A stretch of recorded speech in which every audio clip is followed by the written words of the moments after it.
ગુજરાતમાં તહેવારોમાં લોકોના આરોગ્ય સાથે ચેડા કરનારા એકમો સામે રાજ્ય ફૂડ એન્ડ ડ્રગ્સ વિભાગ દ્વારા તવાઈ બોલાવવામાં આવી છે।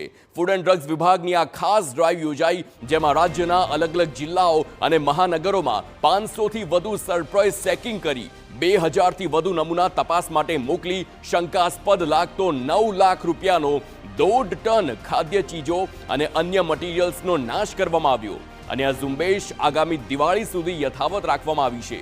ત્યારે આ મિલાવટખોર એ તમામ લોકો લાલ આંખ તેમના વિરુદ્ધ રીતસર કરવામાં આવી છે, કારણ કે આ પ્રકારની જે ઘટના છે, બિન આરોગ્યપ્રદ સામાન વેચવો તે જાણે ગુજરાતમાં હવે સામાન્ય બનતું હોય, તેને ધ્યાનમાં રાખીને આ ડ્રાઈવ યોજવામાં આવી છે। સેક્શન એક ડ્રાઈવ આપવામાં આવી હતી, જેમાં ખાસ કરીને ફળ વાનગીઓ, મીઠાઈ હોય, ફરસાણ હોય, એના પર ખાસ ભાર આપવામાં આવ્યો હતો। અત્યાર સુધીમાં લગભગ 2000 જેટલા અલગ અલગ ખાદ્ય વસ્તુના નમૂના લેવામાં આવેલા છે, જેમાં 800 જેટલા એન્ફોર્સમેન્ટના નમૂના છે અને 1200 જેટલા સર્વેસના નમૂના છે, તથા 500થી વધારે પેઢીઓની તપાસણી કરવામાં આવી છે। આ તપાસ દરમિયાન લગભગ 1.5 ટન જેટલું મટીરિયલ મળ્યું હતું, જે